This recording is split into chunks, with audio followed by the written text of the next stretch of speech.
അബ്ദുല്ലാഹി ഇബ്നു മസ്ഊദ് റളിയല്ലാഹു തആല അൻഹു ഒരിക്കലതാ ജനാസയുടെ കൂടെ നടന്നു പോകുന്ന കൂട്ടത്തിൽ ഒരാൾ ചിരിക്കുന്നത് കാണുകയാണ്. ആ ചിരിക്കുന്നത് കണ്ട നേരത്ത് അബ്ദുല്ലാഹി ഇബ്നു മസ്ഊദ് റളിയല്ലാഹു തആല അൻഹു വളരെ ദേഷ്യം പിടിച്ചുകൊണ്ട് ആ മനുഷ്യനോട് പറയുകയാണ്, അത്തദ്ഹഖു മഅൽ ജനാസ, ജനാസയുടെ കൂടെ നടക്കുമ്പോൾ നിനക്ക് ചിരിക്കാൻ കഴിയുന്നുവോ? ലാ ഉകല്ലിമുക അബദാ. അല്ലാഹുവിന്റെ ദീനിനെതിരെ പ്രവർത്തിക്കുന്ന കക്ഷികളോട്, നബി സല്ലല്ലാഹു അലൈഹി വസല്ലമിന്റെ അധ്യാപനങ്ങൾക്കെതിരെ പ്രവർത്തിക്കുന്ന ആളുകളോട്, സ്വഹാബിമാരുടെ തീക്ഷ്ണത നിങ്ങൾ കാണൂ. ഇവിടെ അബ്ദുല്ലാഹി ഇബ്നു മസ്ഊദ് റളിയല്ലാഹു തആല അൻഹു ഈ മനുഷ്യനോട് അതിനെ സംബന്ധിച്ച് ഗൗരവത്തോടെ താക്കീത് കൊടുത്തിട്ട് പറയുകയാണ്, ലാ ഉകല്ലിമുക അബദാ, ഞാനിനി നിന്നോട് മിണ്ടുന്നതല്ല. അയാളുമായുള്ള സംസാരം വടിയാനും ഞാൻ നീയുമായി സംസാരമില്ല. കാരണം റസൂൽ സല്ലല്ലാഹു അലൈഹി വസല്ലമിന്റെ അധ്യാപനത്തിന് എതിര് പറഞ്ഞവനാണ്, അതിന് എതിര് നിന്നവനാണ് എന്നും പറഞ്ഞുകൊണ്ട് സ്വഹാബിയായ അബ്ദുല്ലാഹി ഇബ്നു മസ്ഊദ് റളിയല്ലാഹു തആല അൻഹു അതിനെ ഗൗരവത്തോടെ എതിർക്കുകയാണ്.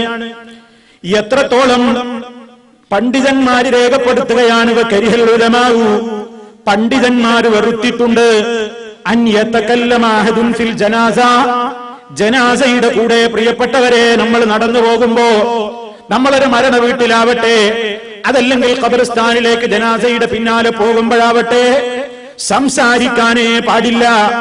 വലാ യഖൂലുൽ ഖായിലു ഇസ്തഗ്ഫിറൂ ലിഅഖീകും, നിങ്ങളുടെ അതാ മഞ്ചമിൽ ഏറിക്കൊണ്ടു പോകുന്ന, ആ മയ്യത്ത് കട്ടിലിൽ ഏറിക്കൊണ്ട് യാത്രയാകുന്ന സഹോദരന് വേണ്ടി നിങ്ങൾ പൊറുക്കലിനെ തേടണേ എന്നതുപോലും പറഞ്ഞ് സംസാരമുണ്ടാക്കാനോ ശബ്ദമുണ്ടാക്കാനോ പാടില്ല.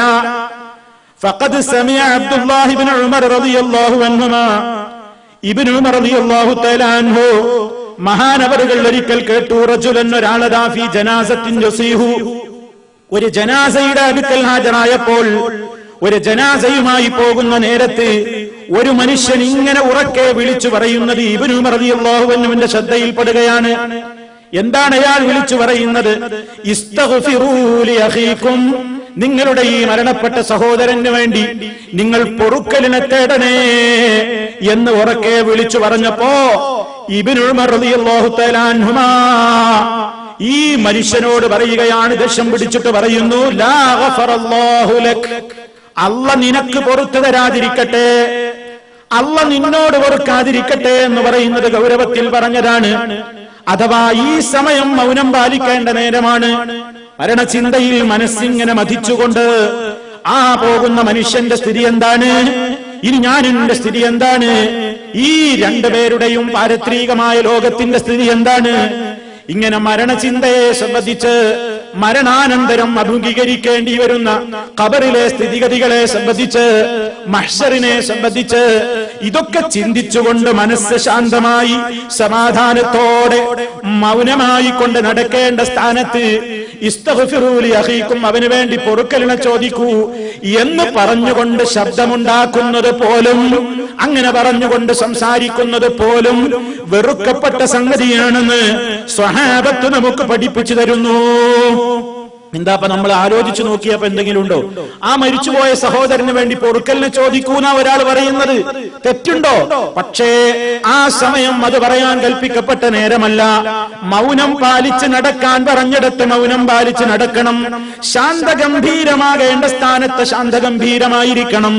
ഏറ്റവും വലിയ മനസ്സിന്റെ ശാന്തി അല്ലാഹുവിനെ സംബന്ധിച്ചുള്ള ആ മരണബോധത്തെ സംബന്ധിച്ച് തന്റെ മനസ്സിനെ ഇങ്ങനെ യഥാർത്ഥമായ നിലക്ക് പഠിപ്പിച്ചുകൊണ്ട് വളരെ ശാന്തമായി മൗനിയായി കൊണ്ട് നടന്നു പോകലാണ് ആ ഘട്ടത്തിൽ വേണ്ടത്. എത്രത്തോളം സുഫിയാൻ ഇബ്നു ഉയൈന റളിയല്ലാഹു അൻഹുവിനോട് ചോദിക്കപ്പെട്ടു ഒരിക്കൽ, അനിസ്സുകൂതി ഫിൽ ജനാസതി വമഹദാ യജീഉ ബിഹി, ജനാസയുടെ അടുത്ത് ഹാജരാകുമ്പോഴും ജനാസയുടെ കൂടെ പോകുന്ന നേരത്തുമൊക്കെ മൗനം പാലിക്കുകയും അതുപോലെ തന്നെ നിശബ്ദരാവുകയും ചെയ്യേണ്ടുന്നതിന്റെ പ്രാധാന്യത്തെ സംബന്ധിച്ച് ചോദിക്കപ്പെട്ടു.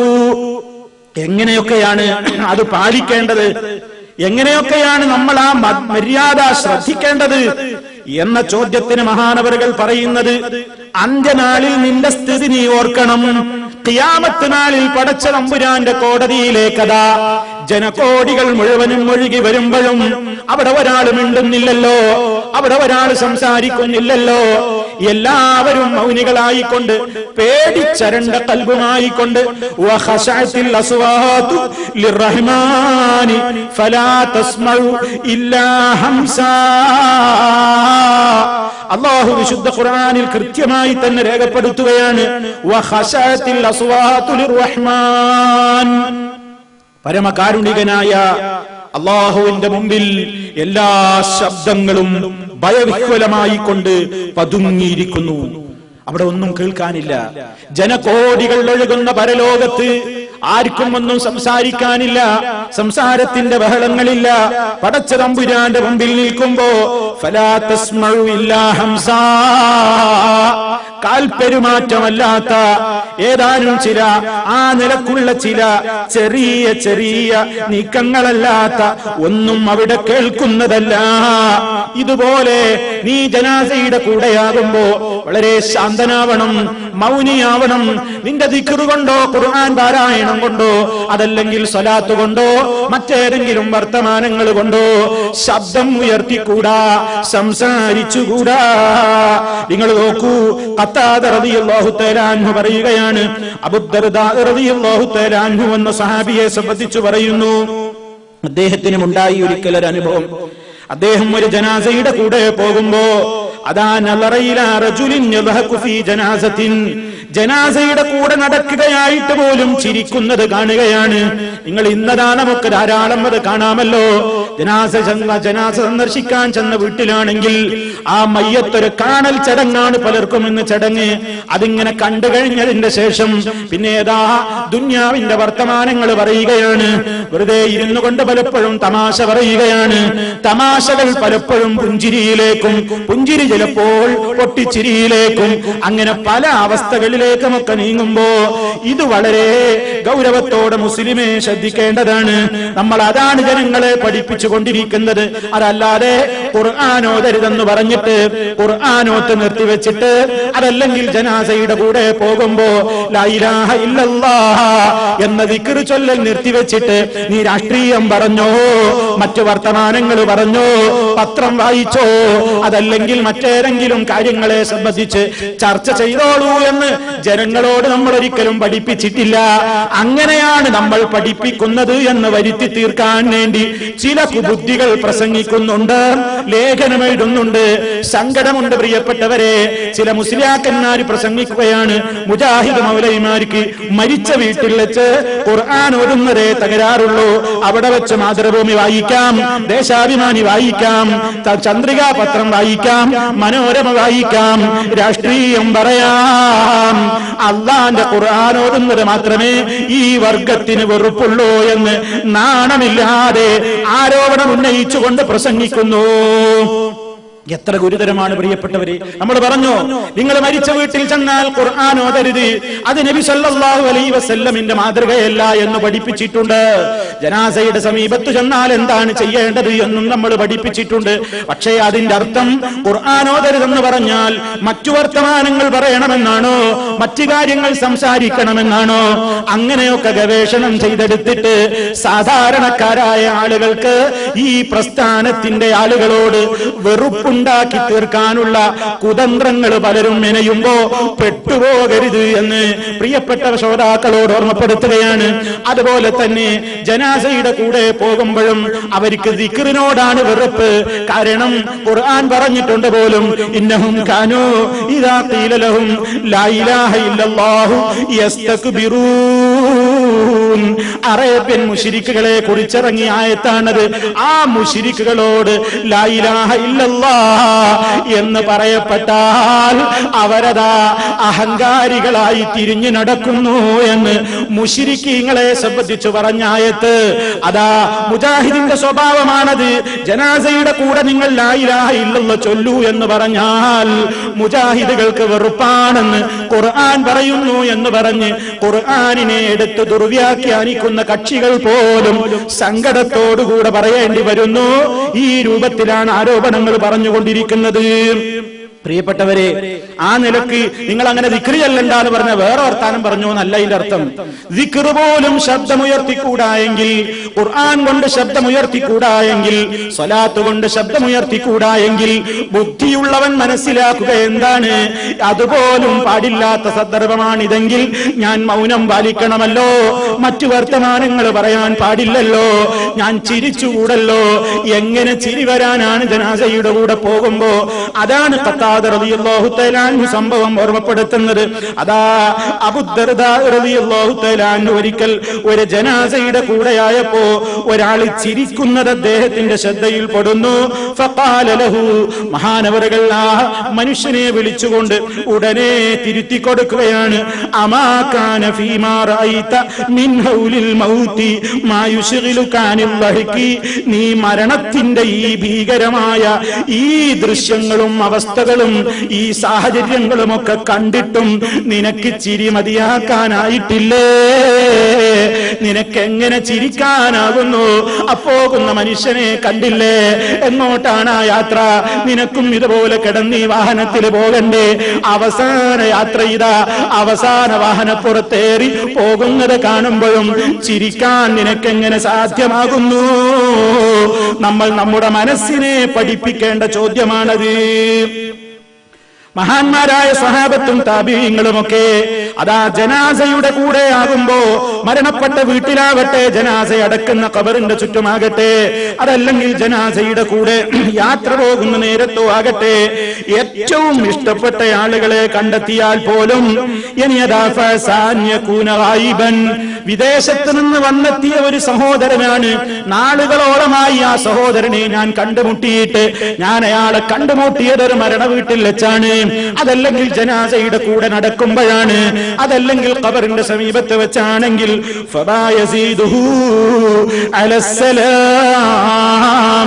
സലാം പറയലല്ലാത്ത മറ്റൊരു വർത്തമാനങ്ങളും പറയാറില്ല.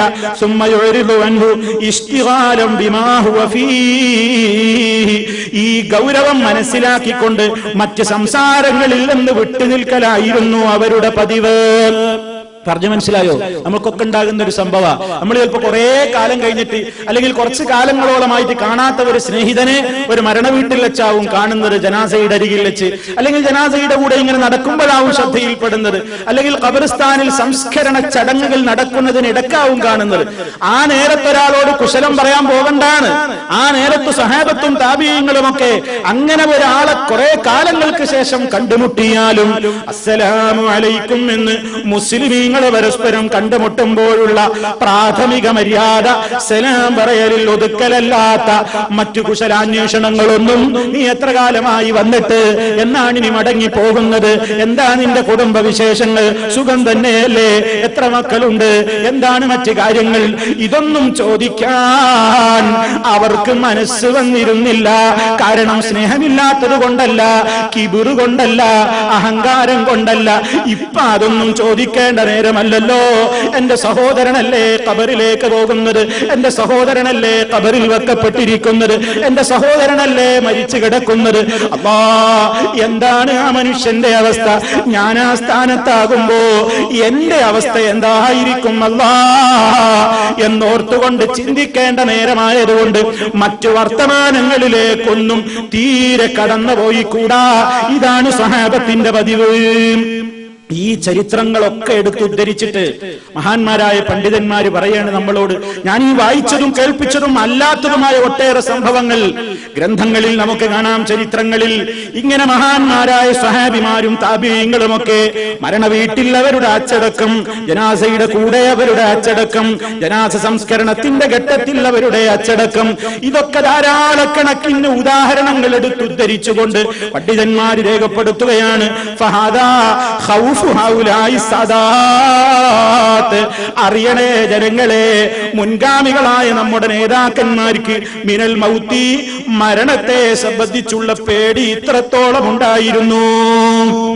മരിക്കണല്ലോ എന്നുള്ള പേടിയല്ല, അതുമായി ബന്ധപ്പെട്ട് പടച്ചവനെ നിന്റെ കോടതിയിൽ ആ ഒരവസ്ഥയെ സംബന്ധിച്ചുള്ള ബോധം കൊണ്ട് അവരുടെ മനസ്സിൽ നടുക്കമുണ്ടായിരുന്നു. എന്നിട്ട് പറയുന്നത് നോക്കൂ, എന്നാൽ ഇന്നത്തെ സ്ഥിതി എന്താണ് ജനങ്ങളെ?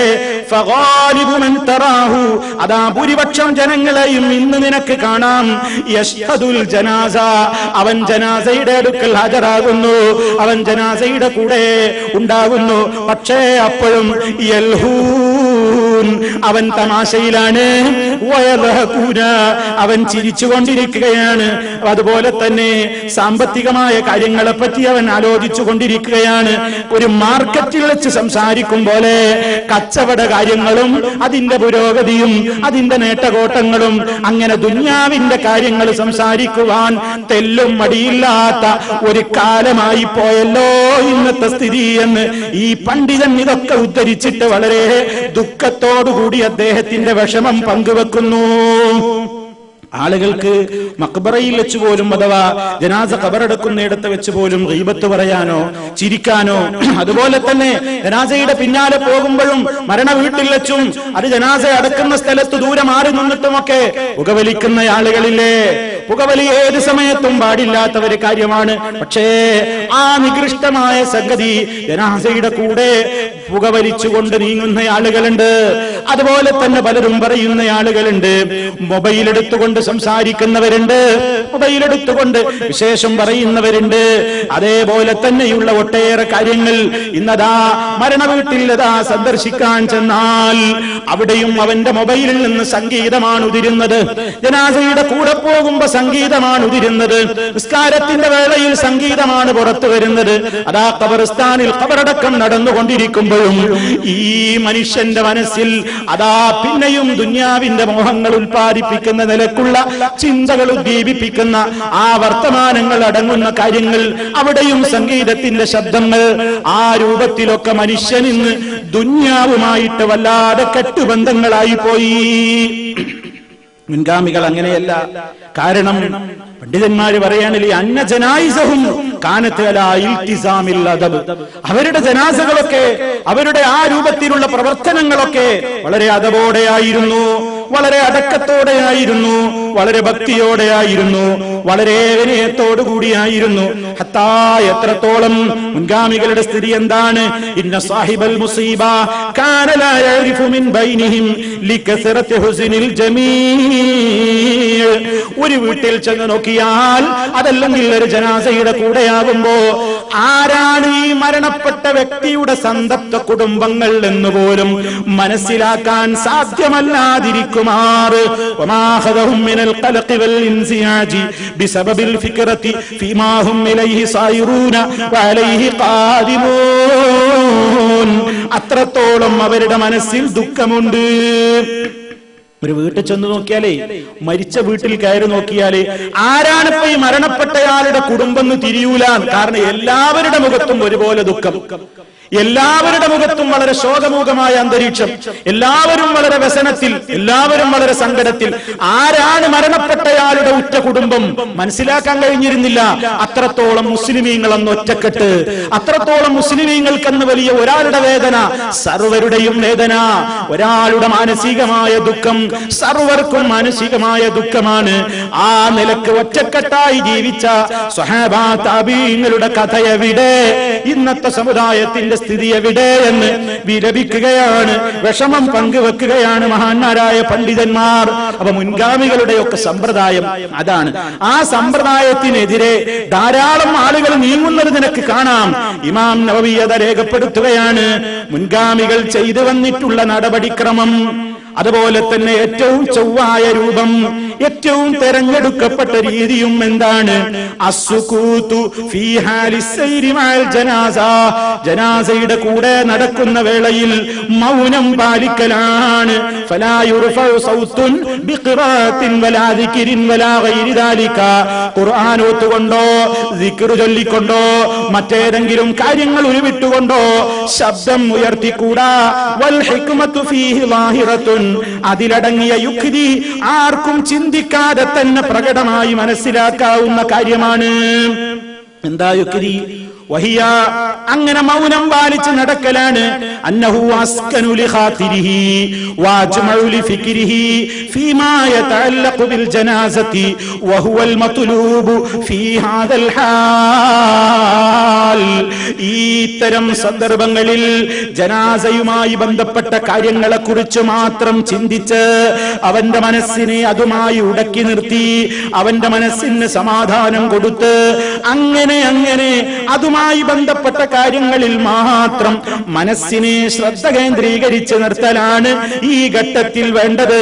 ഇവിടെ സംസാരത്തിന്റെ ഘട്ടമല്ല, ഇവിടെ ഖുർആനോത്തിന്റെ ഘട്ടമല്ല. ഫഹാദാ ഹുവൽ ഹഖ്, ഇതാണ് സത്യം കേട്ടോ, ഇത് മാത്രമാണ് സത്യം കേട്ടോ എന്ന് പറഞ്ഞിട്ട് പിന്നീട് അദ്ദേഹം പറയുന്നു വലാ തഗ്തറ ബികസറതി മൻ യുഖാലിഫുഹു, ഇതിന് എതിര് ചെയ്യുന്നവരുടെ ആധിക്യം നിന്നെ വഞ്ചിക്കാതിരിക്കട്ടെ. അതൊരു വല്ലാത്ത വാക്കാ, അതൊരു വല്ലാത്ത വാക്കാ. എന്താണ് പറഞ്ഞത്? വലാ തഗ്തറ, നീ വഞ്ചിതനായിക്കൂടാ. ബികസറതി മൻ യുഖാലിഫുഹു, ഇതിന് എതിര് പ്രവർത്തിക്കുന്നവരുടെ ആധിക്യം കണ്ടിട്ട് നീ വഞ്ചിതനാവണ്ട. കാരണം എന്താണ്? മനുഷ്യന്റെ മനസ്സിനുണ്ടാകുന്ന ഒരു ദുർബലതയുണ്ട്. അതെന്താ? ഏത് കാര്യമാകട്ടെ ഭൂരിപക്ഷം ഏതിന്റെ പിന്നാലെയാണോ അതിലേക്ക് മനസ്സ് ചായും.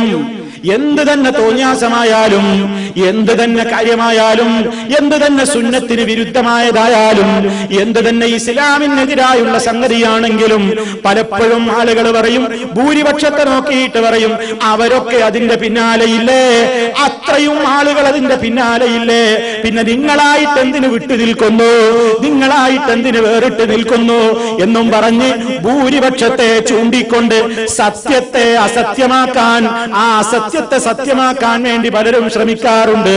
അതുകൊണ്ട് ഒരു കാര്യം സത്യമാണെന്ന് നീ മനസ്സിലാക്കി കഴിഞ്ഞാൽ ആ സത്യത്തിന് വിരുദ്ധമായി എല്ലാവരും തന്നെ പ്രവർത്തിക്കുന്നത് നീ കണ്ടാലും പെട്ടുപോകരുത് കേട്ടോ, ഉറച്ചു നിന്നോളണം എന്നാണ് പറയുന്നത്. അതാ ഫുളൈൽ ഇബ്നു ഇയാദ് റളിയല്ലാഹു തആല അൻഹു പറയുകയാണ്. എന്താ മഹാനവറുകൾ പറയുന്നത്? ഇൽസം തുറുഖൽ ഹുദാ വലാ യദുറക ഖില്ലത്തുസ് സാലികീൻ വയ്യാക വതുറുഖൽ ളലാല വലാ തഗ്തറ ബികസറത്തിൽ ഹാലികീൻ. ഇതെല്ലാവരും പഠിച്ചു വെക്കണം. എപ്പോഴും ഈ സ്ഥാനത്തേക്ക് മാത്രമല്ല, ഏത് രംഗത്തും നമുക്ക് ബാധകമായ ഒരു മൗലിക തത്വ പറയുന്നത്. എന്താ പറയുന്നത്?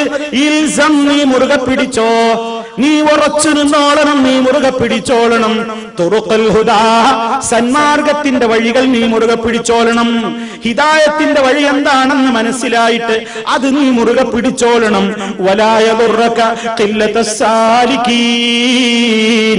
ആ സത്യത്തിലേക്ക് പ്രവേശിച്ചവരുടെ എണ്ണം വളരെ കുറവാണല്ലോ എന്നോർത്തിട്ട് നീ സങ്കടപ്പെടരുത്. സത്യത്തിന്റെ പിന്നാലെ എന്നും ആളുകൾ കുറവായിരിക്കും, സത്യത്തെ അംഗീകരിക്കുന്നവർ എന്നും ന്യൂനപക്ഷമായിരിക്കും. അത് ഈ ലോകത്തിന്റെ സ്ഥിതി അങ്ങനെ തന്നെയാണ്. ഖുർആൻ തന്നെ പറയുന്നത് കേട്ടിട്ടില്ലേ? ഖുല്ലാ യസ്തവിൽ ഖബീസു വത്വയ്യിബു വലൗ അഅജബക കസറത്തുൽ ഖബീസ്, നല്ലതും ചീത്തയും ഒരിക്കലും സമമാവുകയില്ല കേട്ടോ. ചീത്തയുടെ ആധിക്യം നിന്നെ ആശ്ചര്യപ്പെടുത്തിയാലും ശരി, എവിടെ നോക്കിയാലും ചീത്തക്കായിരിക്കും മെജോറിറ്റി. ചീത്തയുടെ മെജോറിറ്റി കണ്ടിട്ട് അത് ശരിയല്ലേ, അതിലും കുറച്ച് കാര്യല്ലേ എന്ന് തോന്നിപ്പോകരുത്. സത്യത്തിലേക്ക് പ്രവേശിച്ചവരുടെ എണ്ണം, സത്യം പറയുന്നവരുടെ എണ്ണം, സത്യത്തിന്റെ ഭാഗത്ത് നിൽക്കുന്നവരുടെ എണ്ണം വിരലിലെണ്ണാവുന്നതല്ലേയുള്ളൂ. അത് കമ്മിയല്ലേ എന്നോർത്തിട്ടും നിനക്ക് വിഷമം തോന്നരുത്. മഹാനവറുകൾ പറയാണ്. പിന്നെയും നിർത്തിയില്ല, പിന്നെയും പറയുന്നു, വയ്യാക്കാനി സൂക്ഷിച്ചോളണം, വതുറുഖൽ ളലാല, ളലാലത്തിന്റെ വഴികളെ സൂക്ഷിച്ചോളണം. വഴികേടിന്റെ കാര്യങ്ങളെ ശരിക്ക് മനസ്സിലാക്കി കഴിഞ്ഞാൽ വലാ തഗ്തറ ബികസറത്തിൽ ഹാലികീൻ, ആ ളലാലത്തിന്റെ പാതയിലേക്ക് പ്രവേശിച്ചവരുടെ എണ്ണം ഒരുപാടുണ്ടാകും. പക്ഷേ അത് കണ്ടിട്ട് നീ വഞ്ചിതനായി പോകരുത്. നമ്മളെ മനസ്സ് പതറിപ്പോ പോകുന്ന ഒരു രംഗാത്. എന്താണെന്നറിയോ? കൂടുതൽ ആൾക്കാർ ഒരു കാര്യം ചെയ്യുമ്പോ ഇന്ന് വിട്ടു നിൽക്കണമെങ്കിൽ വല്ലാത്തൊരു മനക്കരുത്ത് വേണം, വല്ലാത്തൊരു മനക്കരുത്ത് വേണം. എല്ലാവരും ഒന്നിന്റെ പിന്നാലെയാണ്. അപ്പൊ നിനക്ക് മനസ്സിലായത് ശരിയല്ല, നീ വിട്ടു നിന്നാൽ വല്ലാത്തൊരു പരീക്ഷണമാണത്, വല്ലാത്തൊരു പരീക്ഷണമാണ് അഭിമുഖീകരിക്കേണ്ടി വരുന്നത്. പക്ഷേ പതറാൻ പാടില്ല, പതറാൻ പാടില്ല. എത്രയോ ആളുകൾ ചെയ്യട്ടെ, ആരും ചെയ്യാതിരിക്കട്ടെ. ആളുകൾ ചെയ്യലോ ചെയ്യാതിരിക്കലോ, ആളുകൾ അനുകൂലിക്കലോ പ്രതികൂലിക്കലോ, സാമ്പത്തിക ശേഷിയുള്ളവർ ഏതിന്റെ പിന്നാലെയാണോ, പാവങ്ങൾ ഏതിന്റെ പിന്നാലെയാണോ, പണക്കാരേതിന്റെ പിന്നാലെയാണോ, നേതാക്കൾ ഏതിന്റെ പിന്നാലെയാണോ എന്നൊന്നും നോക്കിയിട്ടല്ല ഒരു സത്യവും അസത്യവും നീ മാനദണ്ഡമാക്കേണ്ടത്. എന്താ മാനദണ്ഡം? പ്രമാണത്തിലുണ്ടോ? പ്രമാണങ്ങളിലുള്ളത് ഒറ്റക്കാണെങ്കിലും ഒറ്റക്ക് ചെയ്തോ, ഒറ്റക്ക് ചെയ്തോ. നീ ഒറ്റക്കാണെങ്കിലും അത് ചെയ്തോളണം, ഒറ്റക്കാണെങ്കിലും ചെയ്തോളണം. അതാണ് ഇസ്ലാമികമായിട്ടുള്ള നമ്മുടെ മര്യാദ. ഇവിടെയൊക്കെ മരണവീടുകളിൽ, അതുമായി ബന്ധപ്പെട്ട കാര്യങ്ങളിൽ, വിവാഹവേദികളിൽ, അതുപോലെ തന്നെ സമൂഹത്തിന്റെ ഒട്ടേറെ മേഖലകളിൽ പലപ്പോഴും തിന്മ കരുതിൽക്കുന്ന, അതിന് പച്ചക്കൊടി കാണിക്കുന്ന ധാരാളം പണക്കാരുണ്ടാകും, ധാരാളം നേതാക്കളുണ്ടാകും, അനുയായികളുണ്ടാകും, പലരും ഉണ്ടാകും. പക്ഷെ അവിടെയൊന്നും ഞാൻ ഒറ്റപ്പെട്ടു പോയല്ലോ എന്ന നിലക്ക് പതറിപ്പോകരുത്. ഒറ്റക്കാണെങ്കിലും ഉറച്ചു നിന്നോളണം എന്നതാണ് ഇസ്ലാമിന്റെ. അവിടെ ക്ഷമ പാലിക്കുക, അവിടെ നമുക്ക് ഏറ്റവും വലിയ പ്രതിഫലം അല്ലാഹുവിന്റെ ഭാഗത്ത് നിന്നുണ്ടാകും എന്നാണ് നമ്മൾ മനസ്സിലാക്കേണ്ടത്. അപ്പോ ഏതൊരു രംഗത്തും നമ്മൾ മനസ്സിലാക്കേണ്ടുന്ന ഒരു പൊതു തത്വമാണത് പ്രിയപ്പെട്ടവരെ. ഈ നിലക്ക് ജനാസയുമായി ബന്ധപ്പെട്ടിടത്തും കാണുന്ന ഒരുപാട് അനാചാരങ്ങൾ ഉണ്ടാകും. അതൊക്കെ കൂടുതൽ ആളുകൾ അതല്ലേ ചെയ്യുന്നത്. അതുകൊണ്ട് അതൊക്കെ ശരിയായിരിക്കാമെന്ന നിലക്ക് കൂടിക്കൊടുക്കുകയല്ല വേണ്ടത്. ഒറ്റക്കാണെങ്കിലും നീ പ്രതിഷേധിച്ചു മാറി നിൽക്കേണ്ടതുണ്ട്. തിന്മയാണോ, ശരിയല്ലെന്ന് തോന്നിയിട്ടുണ്ടോ, പ്രമാണബദ്ധമാണോ, നിനക്കുറപ്പുണ്ടോ എങ്കിൽ നീ മാറി നിൽക്കുക. നിനക്ക് അല്ലാഹുവിന്റെ സഹായമുണ്ടാകും. അല്ലാതെ ഒപ്പം കൂടികളായി ഒപ്പം കൂടി കൊടുക്കുകയല്ല വേണ്ടത് എന്ന് നമ്മൾ മനസ്സിലാക്കുക. നമുക്കെന്താണ് കഴിയുക, ആ കഴിവിന്റെ അപ്പുറം അല്ലാഹു നമ്മളോട് ഒരാളോടും കൽപ്പിച്ചിട്ടില്ല. നീ ഒരു തിന്മ കണ്ടാൽ സാധിക്കുമെങ്കിൽ കൈകൊണ്ട് തടയണം. അതെനിക്ക് അധികാരമുള്ളയിടത്താണ്, എനിക്ക് ശക്തി പ്രയോഗിക്കാൻ കഴിയുന്നിടത്താണ് ആ നിർദ്ദേശം എന്നോടും നിങ്ങളോടും ഒക്കെയുള്ളത്. സാധ്യമല്ലെങ്കിൽ തിന്മക്കെതിരെ നീ നാവ് കൊണ്ട് പ്രതികരിക്കുക, എതിർക്കുക, പറയുക, അതിന്റെ വശങ്ങൾ പറഞ്ഞ് മനസ്സിലാക്കി കൊടുക്കുക. എന്നിട്ടും ആ തിന്മ മാറുന്നില്ലയോ, സാധ്യമല്ലയോ, നീ വിട്ടു നിൽക്കുക. നിന്റെ ഖൽബ് കൊണ്ട് നീ പ്രതിഷേധം പ്രകടിപ്പിക്കുക, അതിൽ നിന്ന് വിട്ടു നിൽക്കുക, ബഹിഷ്കരിക്കുക. അതും കൂടി ചെയ്യാൻ നിനക്ക് സാധ്യമല്ലെങ്കിൽ ഹൃദയത്തിൽ ഈമാനിന്റെ തരിമ്പ് പോലും ഇല്ലെന്ന് ഇസ്ലാമിന്റെ പ്രവാചകൻ നമുക്ക് പഠിപ്പിച്ചു തരുന്നു. സത്യത്തോടാണ് പ്രതിബദ്ധത, ഭൂരിപക്ഷത്തോടല്ല, മറ്റേതെങ്കിലും സ്വാധീനങ്ങളോടല്ല, സത്യത്തോടാണ് പ്രതിബദ്ധത. ഏത് രംഗത്തും ഈ വിഷയം തീരുവോളവും ഈ വിഷയത്തിലെ ഓരോ കാര്യങ്ങൾ പറയുമ്പോഴും ജീവിതത്തിന്റെ എല്ലാ രംഗങ്ങളിലും നമ്മളത് മനസ്സിലാക്കിയിരിക്കണമെന്ന് ആവർത്തിച്ച് ഓർമ്മപ്പെടുത്തുകയാണ് പ്രിയപ്പെട്ടവരെ. ചിലർ ന്യായം പറയുന്നു, ജനാസയുടെ കൂടെ, ജനാസയുടെ അരികിൽ വെച്ച് ഖുർആൻ ഞങ്ങൾ ഓതുന്നത് അവിടെ ഇരുന്ന് ആളുകൾ വർത്താനം പറയുന്നത് കൊണ്ടാണ്. ആ വർത്തമാനം പറയലും ആണെങ്കിൽ അവിടെ ഇരുന്ന് ഖുർആൻ ഓതിയാ പിന്നെ എല്ലാവരും മിണ്ടാതിരുന്നോളും. ജനാസയുടെ കൂടെ ഞങ്ങൾ ലാ ഇലാഹ ഇല്ലല്ലാഹ് എന്ന് ദിക്ർ ചൊല്ലി നടക്കുന്നത്, ആളുകൾ അതിന്റെ കൂടെ മറ്റു വർത്താനം പറഞ്ഞ് നടക്കുന്നത് ഇല്ലാതാക്കാനാണ്. ഇങ്ങനെയല്ല ഇസ്ലാമിന്റെ ഒരു കാര്യം ചെയ്യേണ്ടത്. ഒരിടത്ത് ഒരു കൂട്ടർക്ക് ഇസ്ലാമിന്റെ മര്യാദ അറിയില്ലെങ്കിൽ അത് പഠിപ്പിച്ചു കൊടുക്കുകയാണ് വേണ്ടത്. അതല്ലാതെ തൽസ്ഥാനത്ത് നമ്മളൊരു വിദഅത്ത് നടപ്പിലാക്കുകയല്ല. അനൊരിക്കൽ മുമ്പ് സൂചിപ്പിച്ചത് നിങ്ങൾ ഓർക്കുന്നുണ്ടാകും. ജുമാ ഖുത്ബ നടക്കുന്ന നേരത്ത് അതാ തന്റെ സഹോദരനോട് മിണ്ടാതിരിക്കൂ എന്ന് പറയുന്നത് പോലും നമ്മുടെ സംസാരത്തിൽ പെട്ടതായതുകൊണ്ട് നമ്മുടെ ഖുത്ബ നഷ്ടപ്പെടാനും ജുമാ നഷ്ടപ്പെടാനും കാരണമാകുമെന്നും അത്രത്തോളം മൗനിയായിട്ടിരുന്ന് ഖുത്ബ ശ്രവിക്കണമെന്നും പറയുമ്പോ ഒരാൾ പറയണെന്ത്, ഒരാൾക്ക് ഇങ്ങനെ തോന്നുന്നു ആൾക്കാരിങ്ങനെ മിണ്ടാതിരിക്കണം എന്നുണ്ടെങ്കിൽ ഏറ്റവും നല്ലത് ഇപ്പൊ എന്താണ്, അവരിപ്പോ അങ്ങനെ ഖുത്ബ ഒന്നും അവർക്ക് മനസ്സിലാവില്ല, അതുകൊണ്ട് എല്ലാവരും ഖുർആൻ ഓതാൻ പറ, അല്ലെ ദിക്ർ എല്ലാം പറയാ എന്ന് പറഞ്ഞാൽ അത് സ്വീകാര്യമാകുമോ? മൗനം പാലിച്ച് ശ്രദ്ധിച്ചിരുന്ന് കേൾക്കേണ്ടിടത്ത് അതാണ് സുന്നത്തെന്ന് ജനങ്ങളെ പഠിപ്പിക്കലാ വേണ്ടത്. അതല്ലാതെ അത് ചെയ്യുന്നില്ലെങ്കിൽ നമ്മൾ വേറൊരു പരിപാടി നടപ്പിലാക്കുക എന്നും പറഞ്ഞിട്ട് നടപ്പിലാക്കേണ്ടതല്ല. സമൂഹത്തിൽ പല അനാചാരങ്ങളും കടന്നു വന്നത് അങ്ങനെയാണ്. ആളുകൾക്ക് എല്ലാവർക്കും അറിയാം, പണ്ടേ ജനാസയുടെ കൂടെ ഇങ്ങനെ മൗനമായിട്ടാ പോകേണ്ടത്, അതെല്ലാവർക്കും അറിയാം. പക്ഷെ അതൊക്കെ അറിഞ്ഞിട്ടും ആളുകൾ വർത്തമാനം പറയാൻ തുടങ്ങിയപ്പോഴാണത്രേ ദിക്ർ ചൊല്ലൽ തുടങ്ങിയത്. അതിന് ദിക്ർ ചൊല്ലൽ തുടങ്ങിയല്ല വേണ്ടത്, ആ മനുഷ്യന്മാരോട് പറഞ്ഞ് പഠിപ്പിക്കുകയാണ് വേണ്ടത്. സംസാരിക്കരുത്, ഇസ്ലാമിന്റെ നിയമം പഠിപ്പിക്കുകയാണ് വേണ്ടത്.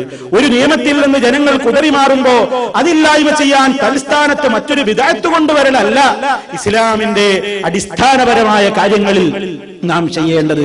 മറിച്ച് ഏതൊരു കാര്യങ്ങളിലാണെങ്കിലും എന്താണോ നിയമം ആ സ്ഥാനത്ത് പഠിപ്പിക്കേണ്ടത്, പകർന്നു കൊടുക്കേണ്ടത്, അത് പഠിപ്പിക്കുക, അത് പകർന്നു കൊടുക്കുക, അതാണ് നാം ചെയ്യേണ്ടത്. ഇത് നമ്മൾ മനസ്സിലാക്കിയിരിക്കണം എന്ന് ഈ അവസരത്തിൽ പ്രത്യേകം ഓർമ്മപ്പെടുത്തുകയാണ്. ഇനി സഹോദരങ്ങളെ, ജനാസയെ അനുഗമിക്കുന്ന രീതിയെ സംബന്ധിച്ച് നമ്മൾ ചില കാര്യങ്ങൾ മനസ്സിലാക്കേണ്ടതുണ്ട്. മഹാനായ നബി സല്ലല്ലാഹു അലൈഹി വസല്ലം ജനാസയുടെ കൂടെ നടക്കുമ്പോൾ നമ്മൾ ഏത് രൂപത്തിൽ എങ്ങനെ നടക്കലാണ് നമുക്ക് പഠിപ്പിച്ചിരുന്നത്?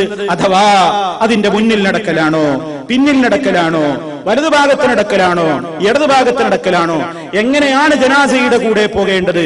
പണ്ഡിതന്മാര് പറയുന്നത് വയജൂസുൽ മശിയു അമാമഹാ വഖൽഫഹാ വഅൻ യമീനിഹാ വയസാരിഹാ അലാ അൻ യകൂന ഖരീബൻ മിൻഹാ ഇല്ല الراكب فيسير خلفها لقوله صلى الله عليه وسلم الراكب يسير خلف الجنازة والماشي حيث شاء منها.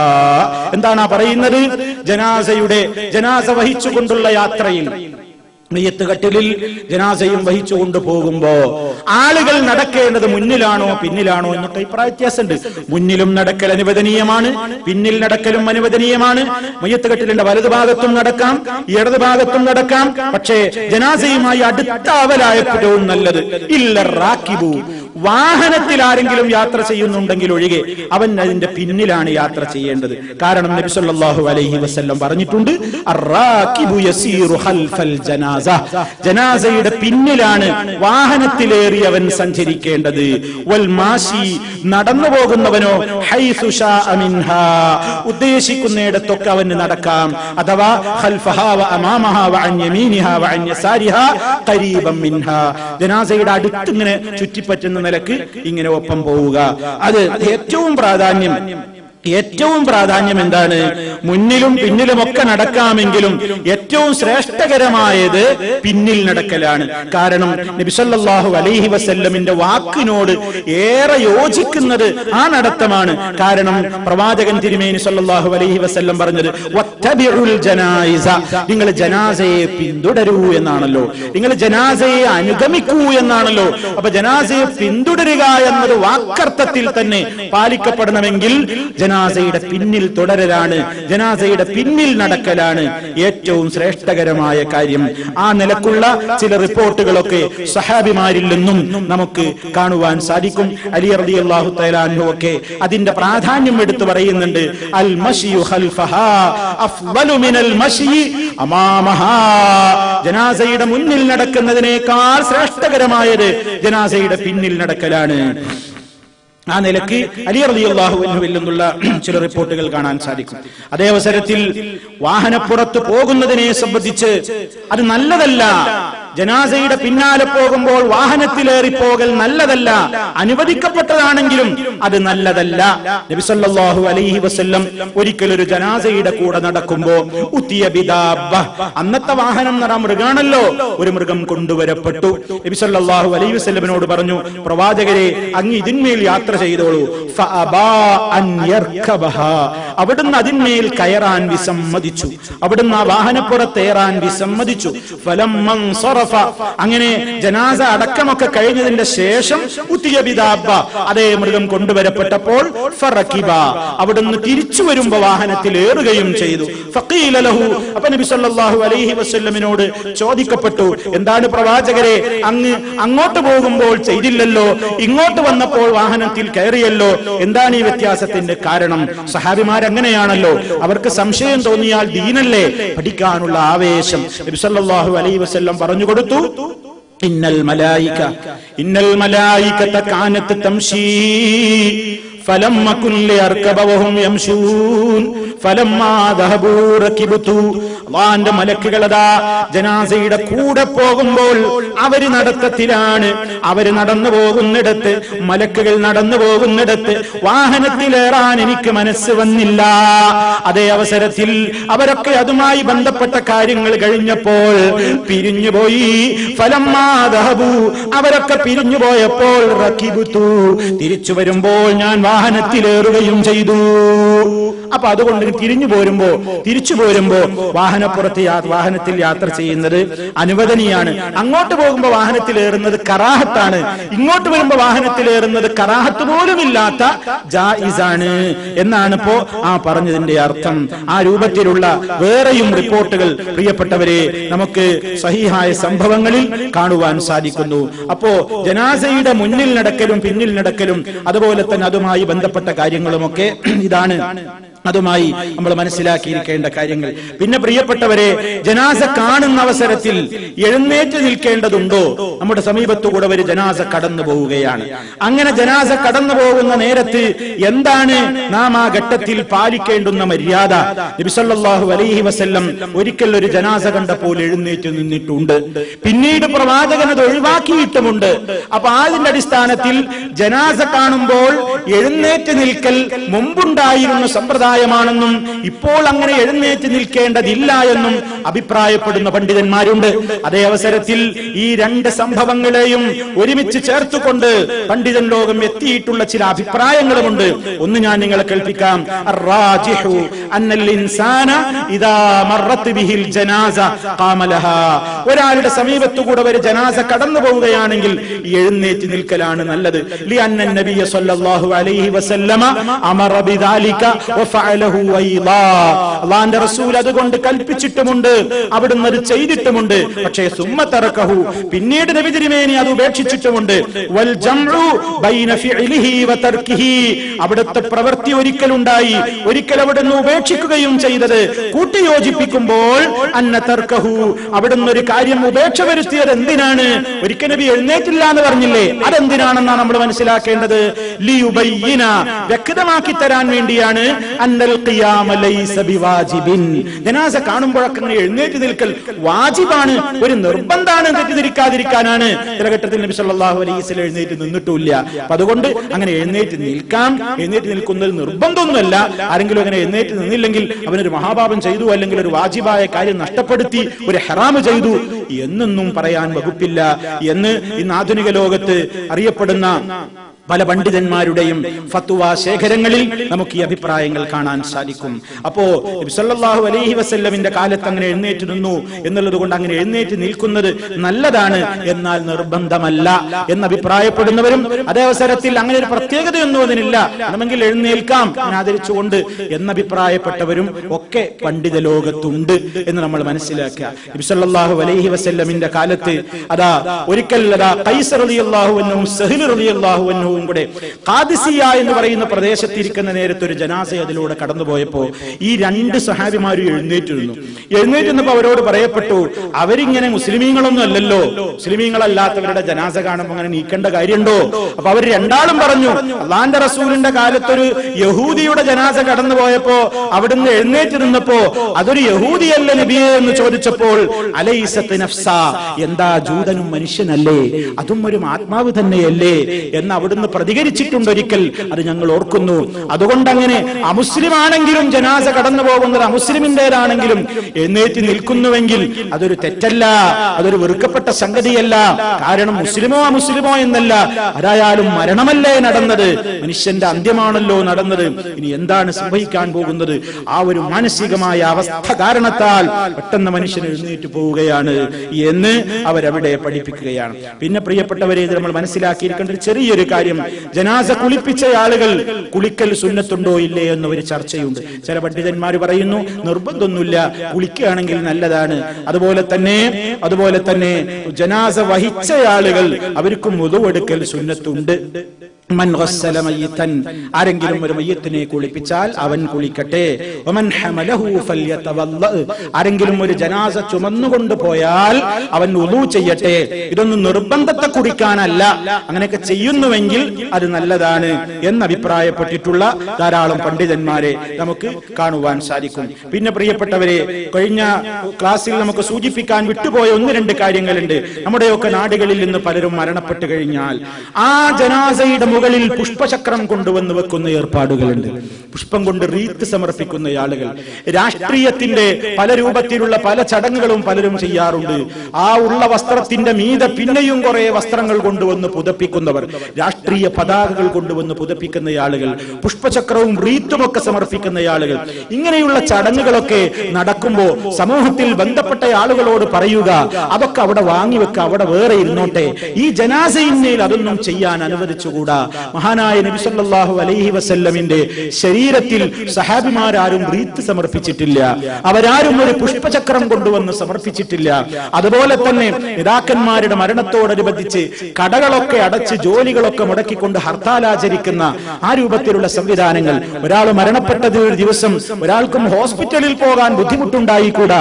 ഒരാളുടെ മരണം കാരണത്താൽ സമൂഹത്തിൽ ഒരാളുടെയും പ്രവർത്തനങ്ങൾ മുടങ്ങിക്കൂടാ. അതൊക്കെ ഇന്ന് സമൂഹത്തിൽ പലരുടെയും പല രൂപത്തിലുള്ള സ്വാധീനങ്ങൾ ഫലമായിക്കൊണ്ട് മുസ്ലിമീങ്ങളിലേക്കും അറിയാതെ ഇങ്ങനെ കടന്നു വന്നുകൊണ്ടിരിക്കുകയാണ്. നമ്മൾ അതിനൊന്നും കൂട്ടുനിൽക്കേണ്ടവരല്ല. അത്തരത്തിലുള്ള ദുഃഖാചരണങ്ങളോ അത്തരത്തിലുള്ള സമ്പ്രദായങ്ങളോ ഒന്നും പ്രോത്സാഹിപ്പിക്കപ്പെടേണ്ട കാര്യങ്ങളും അല്ല. നമ്മൾ ഇസ്ലാമികമായ കാര്യങ്ങൾ അത് ചെയ്യാൻ വരുന്നവരോടൊക്കെ പറഞ്ഞ് മനസ്സിലാക്കി കൊടുക്കുക. ഞങ്ങളെ പ്രവാചകൻ ഇങ്ങനെയാ പഠിപ്പിച്ചത്, ഇതൊന്നും ഞങ്ങൾക്ക് പറ്റൂല, നിങ്ങൾ കൊണ്ടുവന്ന പൂവൊക്കെ അവിടെ ഒരു ഭാഗത്ത് വെച്ചോളിൻ, നമുക്കതിന് ഇപ്പൊ അത് പറ്റൂല.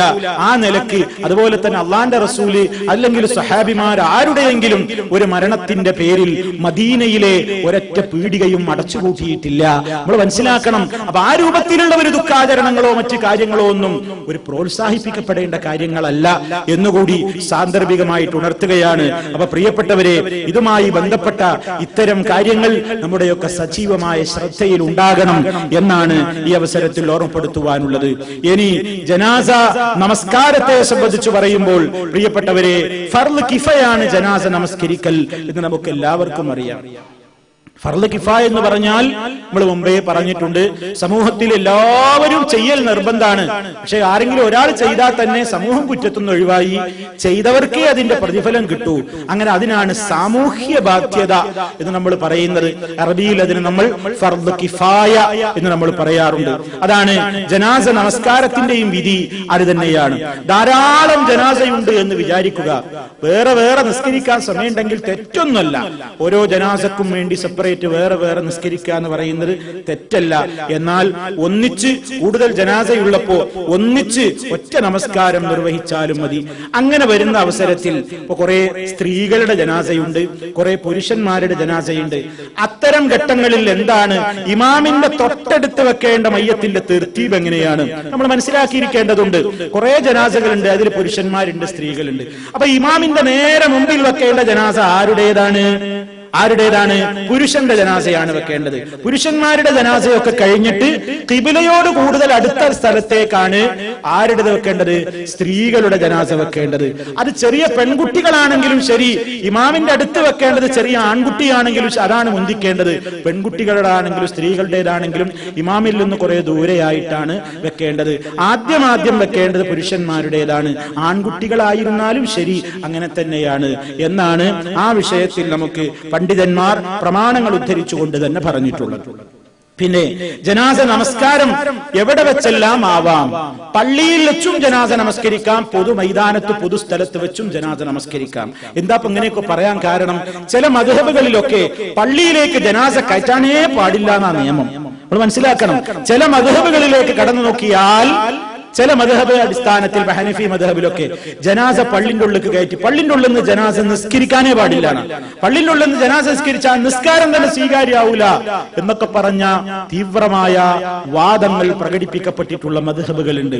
സഹോദരന്മാരെ, ഏത് പണ്ഡിത ലോകത്തിന്റെ അഭിപ്രായങ്ങളിലും ഉണ്ടാകും സ്വീകാര്യമായതും തിരസ്കൃതമായവയും. ഏതാളുകൾക്കും അബദ്ധങ്ങൾ സംഭവിക്കാം. അങ്ങനെ അഭിപ്രായങ്ങൾ പറഞ്ഞവർക്ക് പള്ളിയിൽ വെച്ച് ജനാസ നമസ്കരിച്ച രേഖകൾ ഒരുപക്ഷെ കിട്ടാത്തത് കൊണ്ടാവാം നമ്മൾ അവരെ കുറിച്ച് നല്ലതാണ് വിചാരിക്കുന്നത്. പക്ഷേ ഒരു കാര്യം വ്യക്തമായി തെളിഞ്ഞു കഴിഞ്ഞാൽ പിന്നെ എന്റെ ഇമാം അങ്ങനെയാ പറഞ്ഞല്ലേ, എന്റെ മദ്ഹബിൽ അങ്ങനെ അഭിപ്രായം എന്ന നിലക്ക് വാശി പിടിക്കാനും പാടില്ല. ചില ഹനഫികളായ ആളുകളൊക്കെ ജനാസ പള്ളിയിൽ വെച്ച് നിസ്കരിക്കാൻ സമ്മതിക്കേയില്ല. പൊതുസ്ഥലത്ത് തന്നെ നിസ്കരിക്കണം, പള്ളിന്റെ പുറത്ത് വെച്ചിട്ട് തന്നെ നിസ്കരിക്കണം. കാരണം ജനാസ മരിച്ചു കഴിഞ്ഞാൽ പിന്നെ പള്ളി കയറ്റാൻ പാടില്ല. അതിന് ചിലരൊക്കെ പറയുന്ന ന്യായീകരണം മരിച്ചാൽ പിന്നെ നജസാണ്, പള്ളി കയറ്റാൻ പാടില്ല എന്നാണ്. അപ്പൊ അതൊന്നും ആ നിലക്ക് പ്രവാചകന്റെ അധ്യാപനങ്ങളിൽ നിന്ന് യോജിക്കുന്നതല്ല. നിങ്ങൾ നോക്കൂ, മഹാനായ സുഹൈൽ റളിയല്ലാഹു തആല അൻഹു അവിടുന്ന് വഫാത്തായ നേരത്ത് അവിടുത്തെ ജനാസ നമസ്കരിച്ചതിനെ പറ്റി സ്വഹാബത്ത് പറയുന്നത് എന്താണ്? മാ സ്വല്ലാ റസൂലുള്ളാഹി സ്വല്ലല്ലാഹു അലൈഹി വസല്ലമ അലാ സുഹൈൽ ഇബ്നു ബൈദാ ഇല്ലാ ഫീ ജൗഫിൽ മസ്ജിദി. ഇമാം മുസ്ലിം റിപ്പോർട്ട് ചെയ്യുന്ന സ്വഹീഹായ ഹദീസാണ്. സുഹൈൽ ഇബ്നു ബൈദാ റളിയല്ലാഹു തആല അൻഹു വഫാത്തായ നേരത്ത് അദ്ദേഹത്തിന് വേണ്ടി അല്ലാഹുവിന്റെ റസൂൽ ജനാസ നിസ്കരിച്ചിട്ടില്ല. ഇല്ലാ ഫീ ജൗഫിൽ മസ്ജിദി, പള്ളിക്കകത്ത് വെച്ചല്ലാതെ റസൂലുള്ളാഹി നിസ്കരിച്ചിട്ടില്ല എന്ന് പറഞ്ഞാൽ പള്ളിയുടെ അകത്ത് വെച്ച് തന്നെയാണ് സുഹൈൽ റളിയല്ലാഹു തആല അൻഹുവിന് വേണ്ടി അല്ലാഹുവിന്റെ റസൂൽ ജനാസ നമസ്കരിച്ചത്. ഇനി സഹോദരങ്ങളെ, നമസ്കാരത്തിന്റെ ശ്രേഷ്ഠത, അതിന്റെ മഹത്വം, ജനാസ നമസ്കരിക്കാൻ എത്രത്തോളം ആളുകൾ ഉണ്ടാകുന്നുവോ അത്രയും നല്ലതാണ്, അത്രയും നല്ലതാണ്. കാരണം ഈ നമസ്കരിക്കുന്നവരൊക്കെ അള്ളാഹുവിനോട് ശുപാർശ പറയുകയാണ് ഈ മനുഷ്യന് വേണ്ടി. അതാണ് നബി സല്ലല്ലാഹു അലൈഹി വസല്ലം പറയുന്നത്, മാമിൻ മയ്യിത്തിൻ യുസല്ലി അലൈഹി ഉമ്മത്തും മിനൽ മുസ്ലിമീൻ യബ്ലുഗൂന മിഅതൻ കുല്ലുഹും യശ്ഫഊന ലഹു ഇല്ലാ ശുഫിഉ ഫീഹി.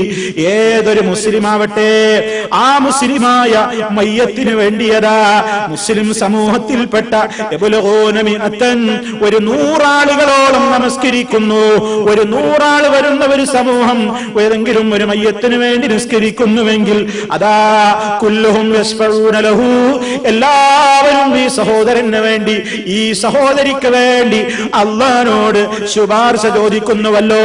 പുറത്തു കൊടുക്കണേ അല്ലാ, റഹ്മത്ത് ചെയ്യണേ അല്ലാ, കാവൽ നൽകണേ അല്ലാ, ഖബറിലെ ശിക്ഷയിൽ നിന്ന് രക്ഷപ്പെടുത്തണേ അല്ലാ, പാപങ്ങളിൽ നിന്ന് ശുദ്ധീകരിക്കണേ അല്ലാ എന്നിങ്ങനെ നിരന്തരം തേടുകയാണല്ലോ. ആ തേട്ടമാണല്ലോ നമസ്കാരത്തിൽ നടക്കുന്നത്. അങ്ങനെ തേടുകയാണെങ്കിൽ ഇല്ലാ ശുഫിഉ ഫീഹി, ആ മനുഷ്യന്റെ കാര്യത്തിൽ അല്ലാഹു അവരുടെ ശുപാർശ സ്വീകരിക്കപ്പെടാതിരിക്കുകയില്ല, അത് സ്വീകരിക്കുന്നതാണ്. പക്ഷേ മറ്റൊരു ഹദീസ് നിങ്ങൾ കേൾക്കേണ്ടതാണ്. നിസ്കരിക്കുന്ന മനുഷ്യന്മാര് ഏതെങ്കിലും ചപ്പുചവറുകളായാൽ പോരാ, പേരിൽ മാപ്പിളയായാൽ പോരാ, പേരിൽ ഇങ്ങനെ മുസ്ലിമായാൽ പോരാ, റിലീജിയന്റെ കോളത്തിൽ മാപ്പിള എന്നോ മുസ്ലിം എന്നോ രേഖപ്പെടുത്തുന്ന ബന്ധമല്ലാതെ ഇസ്ലാമുമായിട്ട് ബന്ധമില്ലാത്ത കുറെ ആളുകൾ ഇങ്ങനെ നിസ്കരിക്കാൻ ഉണ്ടായിട്ട് കാര്യമുണ്ടോ? അങ്ങനെ കുറെ ആള് നമുക്ക് നിസ്കരിച്ചിട്ട് കാര്യമുണ്ടോ? ഏതെങ്കിലും അത്തരത്തിലുള്ള കുറെ മാപ്പിളമാര് എന്ന് പറയാവുന്ന കുറെ ആൾക്കാർ ലക്ഷങ്ങൾ പങ്കെടുത്തു ജനാസ നിസ്കാരത്തിന്. എന്താ കൊണ്ട് പ്രയോജനം? നബി സല്ലല്ലാഹു അലൈഹി വസല്ലം പറയുന്നു, കുറഞ്ഞതാണെങ്കിലും മാമിൻ റജുലിൻ മുസ്ലിമിൻ യമൂത് ഫയഖൂമു അലാ ജനാസതിഹി 40 റജുലാ ലാ യുശ്രികൂന ബില്ലാഹി ശൈആ ഇല്ലാ ശഫഅഹുമുല്ലാഹു ഫീഹി. ഏതെങ്കിലും ഒരു മുസ്ലിമായ മനുഷ്യന്റെ ജനാസക്ക് വേണ്ടി 40ഓളം ആളുകൾ നമസ്കരിക്കുന്നുവെങ്കിൽ, ഒരു 40 ആള് ജനാസ നിസ്കരിക്കാനുണ്ടെങ്കിൽ, എങ്ങനത്തെ 40 ആളുകൾ? ലാ യുശ്രികൂന ബില്ലാഹി ശൈആ, അല്ലാഹുവിൽ അവർ യാതൊന്നിനെയും പങ്കു ചേർക്കാത്തവരാണ്, ശിർക്ക് ചെയ്യാത്ത മനുഷ്യന്മാരാണ്, കറകളഞ്ഞ തൗഹീദിന്റെ വക്താക്കളാണ്, അല്ലാഹുവോട് മാത്രം പ്രാർത്ഥിക്കുന്നവരാണ്, അല്ലാഹുവിന്റെ കൽപ്പനകൾ അനുസരിച്ചുകൊണ്ട് ജീവിക്കുന്ന ശുദ്ധന്മാരായ അത്തരത്തിലുള്ള മുവഹ്ഹിദീങ്ങളായ ഒരു 40 ആളെങ്കിലും നമുക്ക് വേണ്ടി നിസ്കരിക്കാനുണ്ടെങ്കിൽ ഇല്ലാ ശഫഅഹുമുല്ലാഹു ഫീഹി, ആ മനുഷ്യന്റെ കാര്യത്തിൽ അവർ അല്ലാഹുവോട് തേടുന്ന തേട്ടം അല്ലാഹു കബൂലാക്കാതിരിക്കുകയില്ല. അല്ലാഹു നമുക്കൊക്കെ അതിന് തൗഫീഖ് നൽകുമാറാകട്ടെ.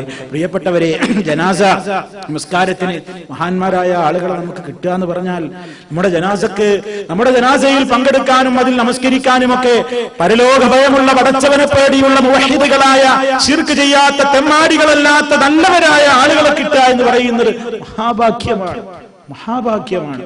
അത്തരത്തിലുള്ള ആളുകൾ നമുക്ക് വേണ്ടി നമ്മളെ ജനാസ മുമ്പിൽ വെച്ചിട്ട് അല്ലാഹുമ്മ ഗ്ഫിർ ലഹു അല്ലാഹുമ്മ റഹംഹു വആഫിഹി വഅഫു അൻഹു വഅക്രിം നുസുലഹു വവസ്സിഅ മദ്ഖലഹു ഇതിങ്ങനെ പറഞ്ഞു പ്രാർത്ഥിക്കുമ്പോൾ റഹ്മാനായ റബ്ബ് അതിന് ഉത്തരം കൊടുക്കാതിരിക്കില്ല എന്നാണ് നബി സല്ലല്ലാഹു അലൈഹി വസല്ലം പറയുന്നത്. അതുകൊണ്ട് പ്രിയപ്പെട്ടവരെ, അതിനൊക്കെ യോഗ്യരായി തീരാൻ നമ്മളും വളരണം, അതിനൊക്കെ അർഹതയുള്ളവരായി തീരാൻ നമ്മളും ഉയരണം. എങ്ങനെ ഉയരണം, എങ്ങനെ വളരണം? ഈമാൻ കൊണ്ട് വളരണം, അമലുസ് സ്വാലിഹാത്ത് കൊണ്ട് ഉയരണം. എങ്കിൽ അല്ലാഹുവിന്റെ സഹായവും സ്നേഹവും ഒക്കെ നമുക്കുണ്ടാകും. ഇന്നല്ലദീന ആമനൂ വഅമിലുസ് സ്വാലിഹാത്തി സയജഅലു ലഹുമുർ റഹ്മാനു വുദ്ദാ. വിശ്വസിക്കുകയും സൽക്കർമ്മങ്ങൾ പ്രവർത്തിക്കുകയും ചെയ്യുന്ന ആളുകൾക്ക് അല്ലാഹു അവർക്ക് വലിയ സ്നേഹം ചൊരിഞ്ഞു കൊടുക്കുന്നതാണ്. അല്ലാഹു അവർക്ക് വലിയ സ്നേഹം അവരോട് കാണിക്കുന്നതാണ്. ആ സ്നേഹമാണ് പ്രിയപ്പെട്ടവരെ നമുക്ക് കിട്ടേണ്ടത്. റഹ്മുർ-റഹീമീനായ നാഥൻ നമുക്കൊക്കെ വേണ്ടി നല്ലവരായ ആളുകൾ നിർവഹിക്കുന്ന നമസ്കാരം നമുക്കൊക്കെ കിട്ടണം. നമ്മൾ അതിന് നാം നല്ലവരാകണം, നാം സൽക്കർമ്മികളാവണം, നാം നല്ല വിശ്വാസികളാവണം, നാം സത്യത്തിന്റെ പാതയിൽ എന്നും ഉറച്ചു നിൽക്കണം. ഒരിക്കലും പതറാതെ ദുന്യാവിന്റെ ഒരു കാര്യങ്ങൾക്ക് വേണ്ടിയും നമ്മൾ വാശി പിടിക്കാതെ ആഖിറത്തിന് വേണ്ടി നമുക്ക് വാശി പിടിക്കാം. അത് നമ്മുടെ ആദർശത്തിന്റെ കാര്യമാണ്. ആ നിലക്ക് ജീവിച്ചാൽ പ്രിയപ്പെട്ടവരെ, നമ്മുടെ മരണം ശാന്തമായിരിക്കും, സമാധാനപൂർണമായിരിക്കും, നമ്മുടെ ഖബർ ജീവിതം സമാധാനപൂർണമായിരിക്കും. ഇതുമായി ബന്ധപ്പെട്ട ഇനിയും പല കാര്യങ്ങളും പ്രിയപ്പെട്ടവരെ നമുക്ക് ദീർഘം സംസാരിക്കുവാനുണ്ട്. റഹ്മുർ-റഹീമീനായ നാഥൻ ഉപകാരപ്രദമായ അറിവുകൾ പറയാനും കേൾക്കാനും മനസ്സിലാക്കാനും ജീവിതത്തെ ശുദ്ധീകരിക്കാനും ക്രമീകരിക്കാനും ഒക്കെ നമുക്കെല്ലാവർക്കും തൗഫീഖ് നൽകി നമ്മെ അനുഗ്രഹിക്കുമാറാകട്ടെ. അറിയാതെ നമ്മളിൽ നിന്ന് സംഭവിച്ചു പോയിട്ടുള്ള പാപങ്ങളും വാക്കുപിഴവുകളും അല്ലാഹു പുറത്തു തരുമാറാകട്ടെ. അല്ലാഹുമ്മ റബ്ബനാ തഖബ്ബൽ മിന്നാ ഇന്നക അൻതസ് സമീഉൽ അലീം വതുബ് അലൈനാ ഇന്നക അൻതത് തവ്വാബുർ റഹീം വഗ്ഫിർ ലനാ ഇന്നക അൻതൽ ഗഫൂറുർ റഹീം തവഫനാ മുസ്ലിമീന വഅൽഹിഖ്നാ ബിസ്സാലിഹീൻ വൽഹംദുലില്ലാഹി റബ്ബിൽ ആലമീൻ. വസ്സലാമു അലൈക്കും വറഹ്മത്തുള്ളാഹി വബറകാതുഹു.